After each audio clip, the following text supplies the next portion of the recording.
pediatra intensivista. En esta clase vamos a ver un resumen de las alteraciones del equilibrio ácido-base. Vamos a empezar hablando de cómo se regula el pH y para saber de qué se trata el pH en realidad es el logaritmo negativo en base 10 de la concentración de protones. Y el mantenimiento de la concentración de protones en el medio interno dentro de límites muy estrechos es una necesidad vital. Es decir, nosotros sabemos bien que la vida es posible en un pH que está alrededor de 7, pero bastante cercano. Por debajo de 6,90 es muy difícil, por arriba de 7,80 también lo es.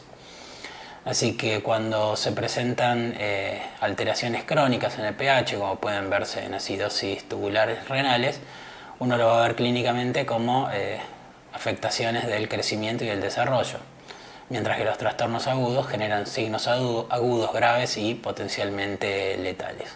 Para tener una idea de qué estamos hablando, ustedes fíjense que en un adulto sano la cantidad absoluta de protones es de 3.000 nanomoles. Pero tenemos un recambio diario de aproximadamente 70 millones para mantener esta concentración de 40 nanomoles por litro en el líquido extracelular y 100 en el intracelular. ¿Cómo hacemos con todo ese recambio para poder mantener el pH dentro de límites estrechos que nos permitan continuar con la actividad biológica? Básicamente por efecto de los amortiguadores fisiológicos que actúan en forma inmediata y posteriormente a los efectos reguladores a nivel del pulmón y del riñón.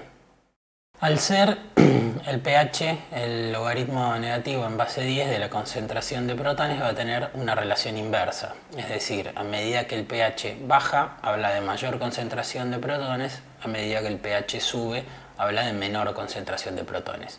Cuando el pH baja, al haber más concentración de protones, hablamos de acidosis. Cuando la cantidad de protones disminuye o el pH sube, hablamos de alcalosis. En esta tabla se ve la correspondencia entre pH y la concentración de protones, y si bien sabemos que esto tiene una relación inversa, no es inversa en forma lineal, sino que la relación que tiene justamente es logarítmica, y la representación gráfica se ve ahí en el gráfico de la derecha. Como decíamos previamente, a pesar de la baja concentración de protones en el líquido extracelular, pequeñas fluctuaciones tienen mucha repercusión sobre procesos vitales. Y eso es porque los protones son altamente reactivos, se unen a las proteínas cambiando la estructura terciaria, y por lo tanto, si se tratara de proteínas funcionales como pueden ser las enzimas, pueden afectar la función celular. Los límites son de los que habíamos hablado previamente, entre 6,80 y 7,80, y el organismo regula esta concentración a través de dos fenómenos. Primero, el uso de buffers o amortiguadores que no tienen un efecto real en cuanto a bajar o incrementar la cantidad de protones, sino que simplemente, como su nombre indica, amortiguan el efecto, y el efecto real, que tiene que ver con el incremento o aumentar la excreción, que para eso están involucrados la función respiratoria y del riñón. Vamos a las definiciones. ¿Qué es un ácido? Una sustancia capaz de ceder protones, y una base, en contraposición, es una sustancia capaz de captar protones. En la medida que se incrementa la concentración de protones en sangre, hablamos de acidemia, y si disminuye, hablamos de alcalemia. Acidosis y alcalosis hablan en términos genéricos de incremento de la concentración o disminución de la concentración de protones. Toda vez que hablemos de aspectos metabólicos, vamos a estar hablando en el contexto del estado ácido-base a la concentración de bicarbonato. Cada vez que hablemos de respiratorio, vamos a hablar de la concentración de dióxido de carbono.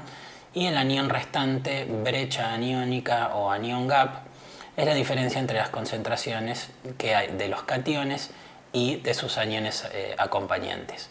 Dado que en todo el equilibrio ácido-base reina o se habla mucho del concepto de electroneutralidad, nosotros vamos a saber que la suma de todos los cationes debería ser igual a la suma de todos los aniones.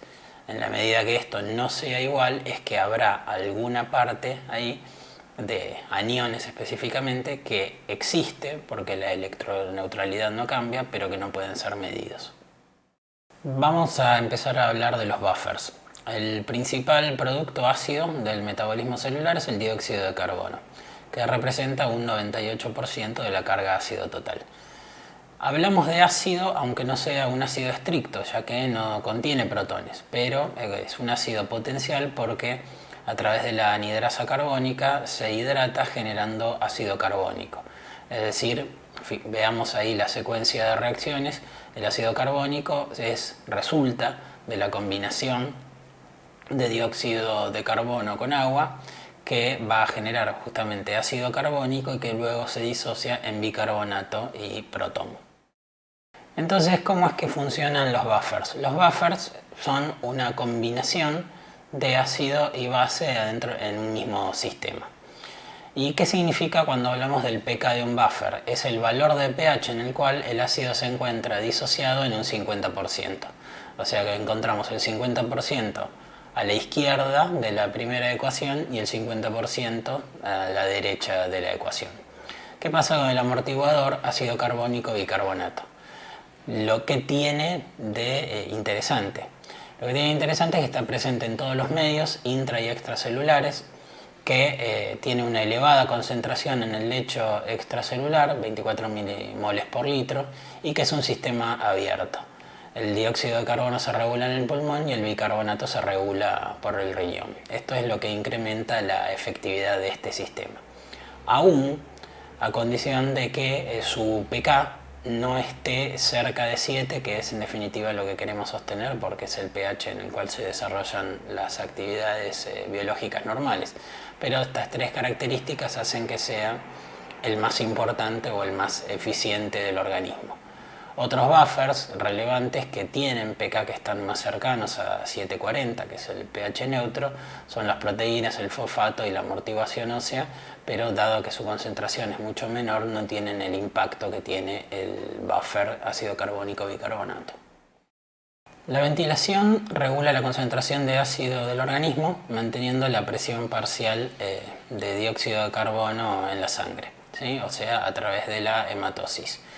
Ingresa sangre venosa cargada de dióxido de carbono, se intercambia con sangre con bajo nivel de dióxido de carbono en el alvéolo y a través de eso, más allá de producirse la oxigenación, se produce la ventilación, que es la disminución del dióxido de carbono diluido en sangre.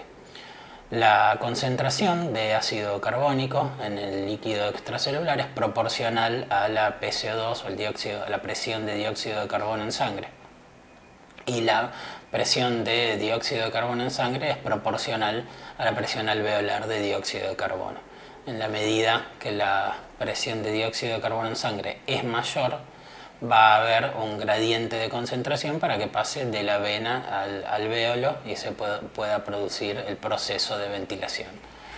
Este mecanismo brinda una respuesta rápida frente a la carga con ácido carbónico del líquido extracelular y está mediada por los quimiorreceptores de los corpúsculos carotídeos y aórticos y del centro respiratorio vulvar. ¿De qué manera? Estimulándolo se produce hiperventilación y se realiza un clearance mucho más rápido.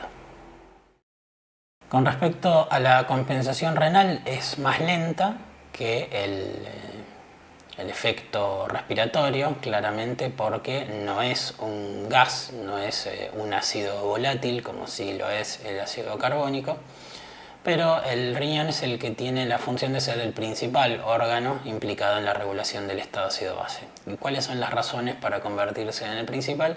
Es que es la principal vía de eliminación de la carga ácida metabólica y de los metabolitos tóxicos. Es decir, no tenemos otra forma de eliminar metabolitos tóxicos que no sea por el riñón. Es decir, hay otras maneras, pero a través del tubo digestivo eso es mucho más lento y menor en cuanto a impacto. Y es el órgano responsable de mantener la concentración plasmática de bicarbonato en un nivel constante gracias a la capacidad para reabsorber y regenerar bicarbonato de modo variable en función del pH de las células tubulares renales. Es decir, en condiciones de equilibrio, aproximadamente el 98% del bicarbonato filtrado es reabsorbido y de esa manera se mantiene la homeostasis. A modo de resumen de esta introducción, les planteamos pensar cuáles son todos los cambios que ocurren luego de que se agrega una carga ácida al líquido extracelular. Lo primero que aparece es la amortiguación extracelular, en el mismo lugar donde esta carga ácida impacta, o sea, sistema bicarbonato ácido carbónico. Es casi instantáneo, neutraliza aproximadamente el 50% de la carga ácida. Eso incrementa la cantidad de ácido carbónico, que va a incrementar la PCO2 en sangre, va a producir hiperventilación, lo cual va a reducir el dióxido de carbono diluido en sangre, que va a reducir también el ácido carbónico y que va a terminar incrementando el pH. Este mecanismo tarda de segundos a minutos. La amortiguación intracelular, que es el otro 50% de la carga ácida, que difunde al líquido intracelular, donde es amortiguado por el fosfato, las proteínas y estos otros elementos de los que hablábamos antes, que intercambian protones por potasio y por sodio en virtud de mantener la electroneutralidad, y tarda 2 a 4 horas en instalarse, y el aumento de la excreción renal de protones, que eso tarda entre 24 y 48 horas. Hecha esta introducción, ahora que tiene sobre todo un componente fisiológica, vamos a evaluar cómo interpretar el estado ácido-base en el contexto clínico. Lo que más nos interesa es conocer los antecedentes del paciente para ver qué situaciones clínicas pueden ser más o menos probables, los determinantes más recientes de la condición actual y el examen físico. Del laboratorio vamos a seguir una secuencia de 7 pasos como se ve acá en la diapositiva. Saber cuáles son los datos que necesitamos, que el estado ácido-base tenga coherencia interna, para eso vamos a tener que hacer algunos cálculos, interpretar el pH, identificar el trastorno primario, después de identificar el trastorno primario calcular la respuesta compensadora que ya tuvo lugar en el organismo, calcular la brecha aniónica o el anion gap y calcular también el cloro esperado. Con todo esto vamos a tener una idea de cuál es el trastorno que está teniendo el paciente. Bueno, los datos necesarios son el pH, la PCO2 y el bicarbonato. Mientras que los primeros dos van a ser calculados en forma directa, el bicarbonato va a ser estimado en forma matemática, y aclaramos la necesidad del cloro porque es muy común que uno pida al laboratorio un estado ácido-base y un ionograma, y que el ionograma venga solamente con el sodio y el potasio. En el caso de que ustedes conozcan que el laboratorio trabaja de esa manera, siempre hay que acordarse de pedir ionograma con cloro o pedir directamente sodio, potasio y cloro. Bueno, segundo paso en la interpretación del estado ácido-base, hay que evaluar que los resultados con los cuales nos proveyeron sean coherentes. A través de la fórmula de Henderson sabemos que la concentración de protones es igual a 24 por la presión parcial de dióxido de carbono sobre la concentración de bicarbonato. Entonces, si a nosotros nos traen un estado ácido-base que muestra un pH de 7.3, una PCO2 de 30 milímetros de mercurio y un bicarbonato de 15 milimoles por litro, vamos a sustituir la fórmula original con estos valores y vamos a ver que 24 por 32 sobre 15 da 51.2. Eso es la concentración de hidrogeniones en milimoles por litro. ¿Cuál es el paso siguiente? Ir a la tabla.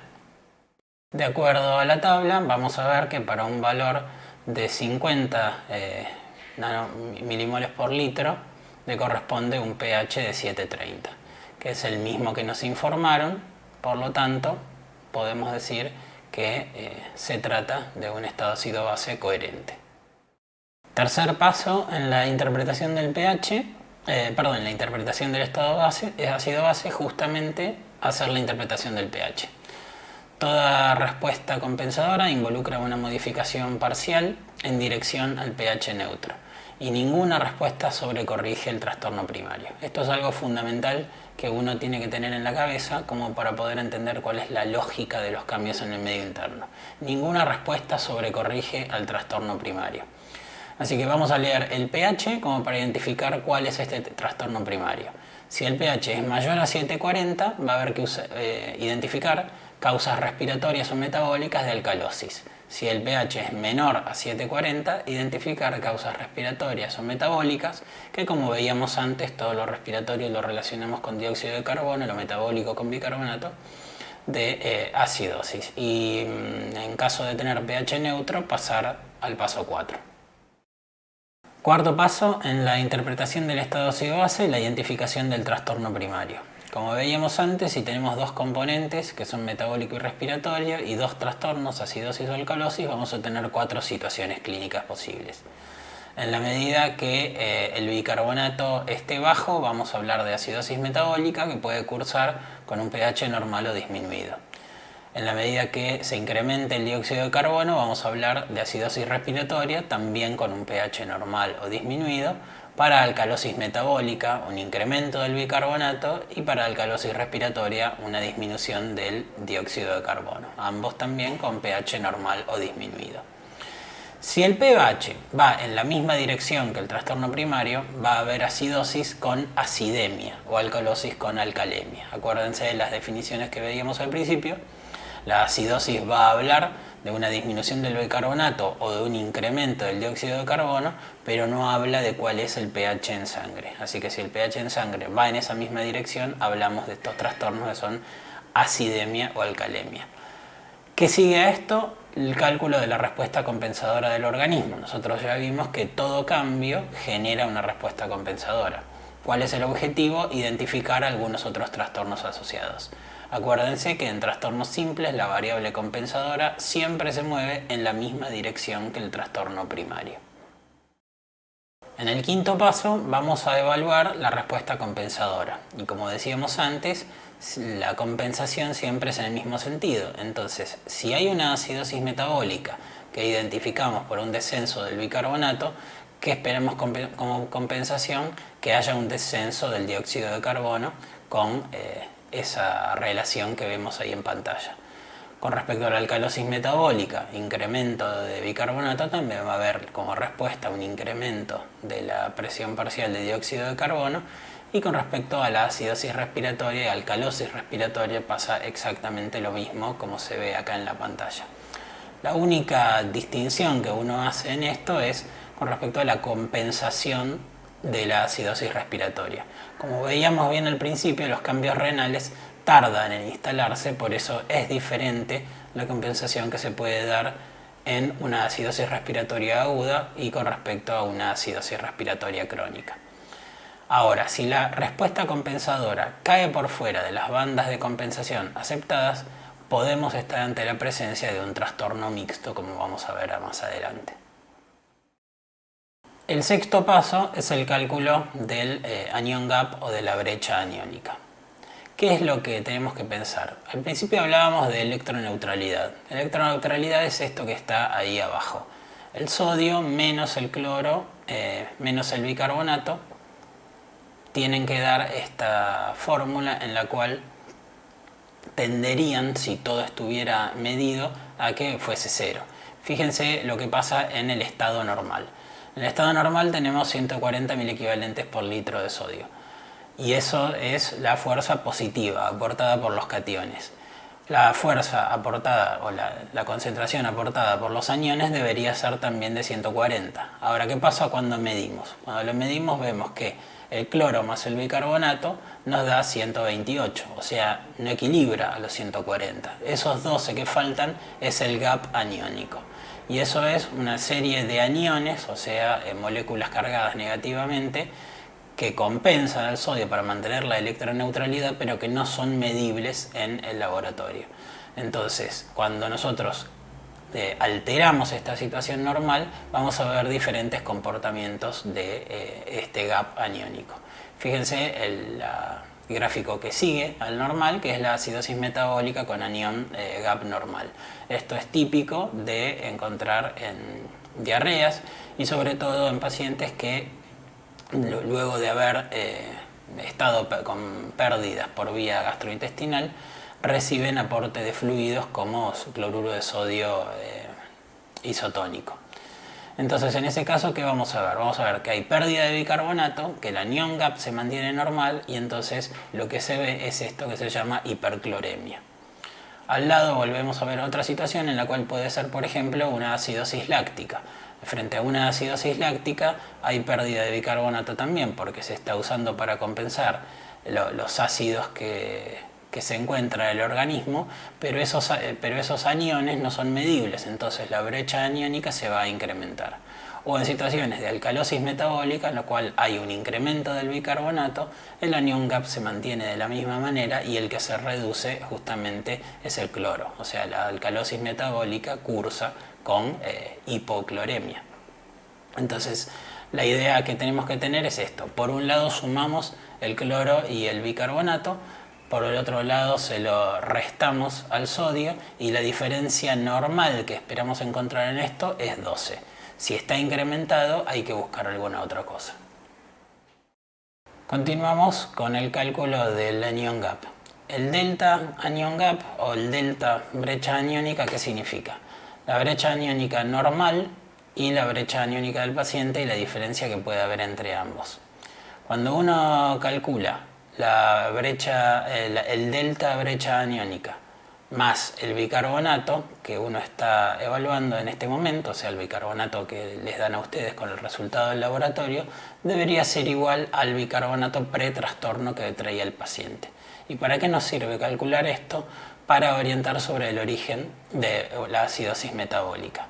Además, de esta forma podemos identificar cuando se producen, además del trastorno primario, otro trastorno como puede ser acidosis y alcalosis en el mismo paciente.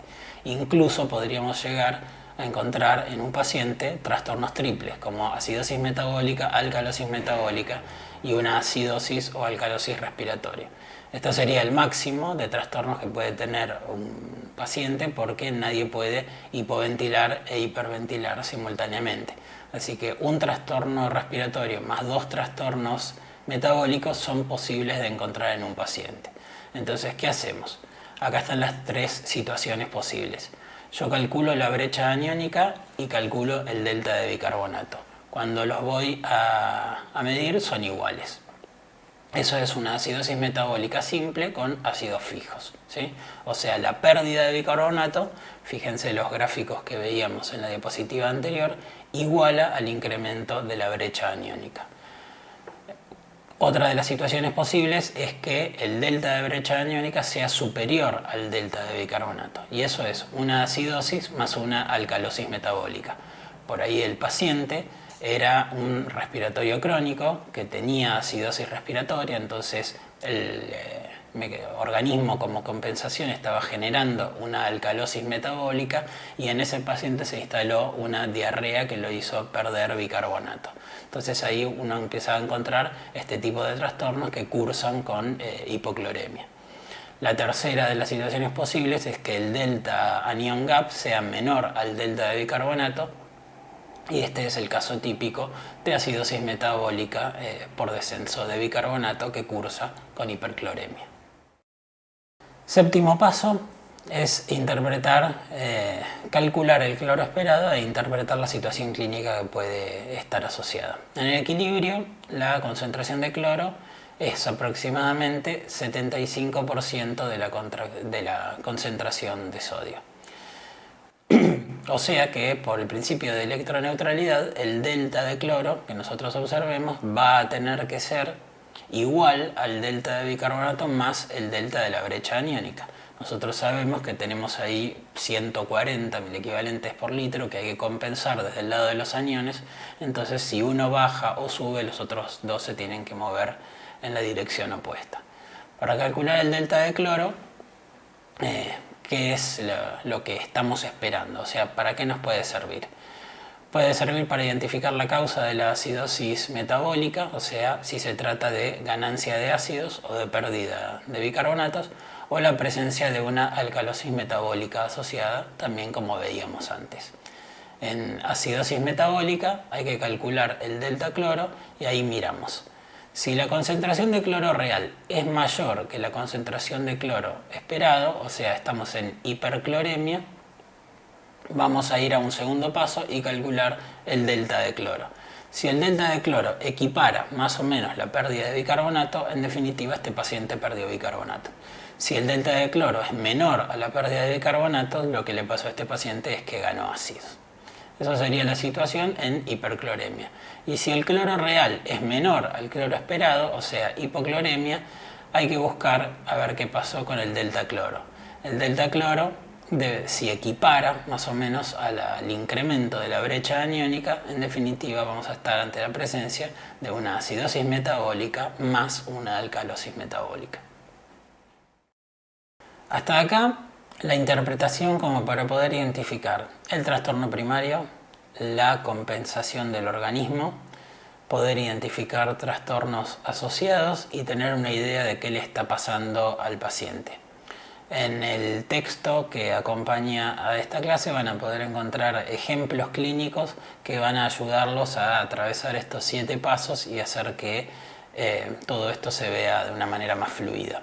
Para terminar, lo que vamos a hacer es presentarles 3 situaciones como para guiar la toma de decisiones luego de haber evaluado en forma programada, como veíamos antes, estos 7 pasos de los que hablábamos previamente. Así que de entrada vamos a mirar el pH, como se ve acá en la diapositiva, y vamos a evaluar si está alto, normal o bajo. En caso de encontrarse alto, sabemos que el paciente tiene acidemia. Perdió bicarbonato, es decir, trae un bicarbonato en el laboratorio que es bajo, tiene una acidosis metabólica. Incrementó el dióxido de carbono, tendrá una acidosis respiratoria. Lo mismo nos pasa del otro lado del algoritmo si el pH está bajo. El pH bajo identifica alcalemia y de acuerdo a cómo encontremos al bicarbonato y al dióxido de carbono hablaremos de una alcalosis metabólica o una alcalosis respiratoria. En el caso de pH normal vamos a tener que ir a evaluar el bicarbonato y la PCO2 e identificar a ver si están bajos o altos porque estamos seguramente ante la presencia de un trastorno mixto. Si nosotros quedamos a la izquierda del algoritmo que veíamos en la diapositiva anterior, o sea, estamos en una situación de acidosis metabólica, vamos a evaluar a ver si la PCO2 está proporcionalmente disminuida. Si no está disminuida, vamos a tener un trastorno mixto. Si está disminuida, vamos a ir a mirar la brecha aniónica. Entonces, si no está incrementada, va a ser simplemente el caso típico de la pérdida de bicarbonato por vía renal o digestiva. Si el incremento de la brecha aniónica es mayor que la pérdida de bicarbonato, hablaremos de un trastorno mixto de acidosis metabólica con alcalosis metabólica.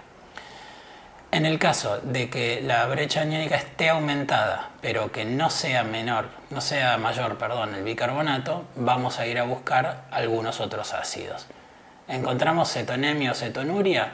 ¿Encontramos hiperglucemia? Entonces estamos ante la situación de cetoacidosis. Si no hay hiperglucemia, puede tratarse de una hipoglucemia cetósica.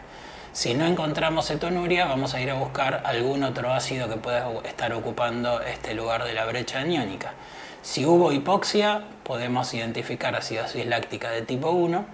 Si no hay hipoxia, pero el paciente tiene caída de filtrado glomerular, puede haber retención de ácidos fijos por incapacidad renal para poder eliminarlos, y en el caso de que la función renal esté conservada, vamos a ir a buscar el gap osmolar. Si el gap osmolar está presente, buscaremos estos tóxicos que se ven acá, metanol, etanol, etilenglicol. Y en el caso de que no esté incrementado, habrá que buscar los otros tipos de acidosis láctica que son más infrecuentes. Bueno, si quedamos del lado derecho del algoritmo y lo que identificamos fue una acidosis metabólica, lo que va a ser de utilidad va a ser evaluar la excreción renal de cloro y de potasio. Cuando vamos a evaluar la excreción renal de cloro, si esta no está incrementada, vamos a identificar situaciones clínicas como vómitos diuréticos o alcalosis metabólica post-hipercápnica. Si la excreción renal de cloro está incrementada, es eso que llamamos como una alcalosis metabólica cloro resistente, y en ese caso vamos a evaluar qué pasa con la excreción de potasio. Si la excreción de potasio está disminuida, va a ser las situaciones identificadas como hipocalemias graves, y en el caso de estar incrementada, vamos a evaluar si el paciente no está hipertenso, seguramente se trata de una sobredosis de diuréticos o de cuadros que clínicamente son similares como el Bartter y el Gitelman. Si el paciente está hipertenso, habrá que evaluar la actividad de renina plasmática, que si está baja identificará a un hiperaldosteronismo primario, y que si está alta vamos a tener que distinguir de acuerdo al cortisol plasmático si se trata de un paciente que está con síndrome de Cushing o un paciente hipertenso por hipertensión renovascular o hipertensión maligna. Bueno, finalizamos la clase de alteraciones del estado ácido-base. El contenido que van a encontrar en el documento es bastante más extenso que la clase, así que quedamos a disposición en el foro correspondiente para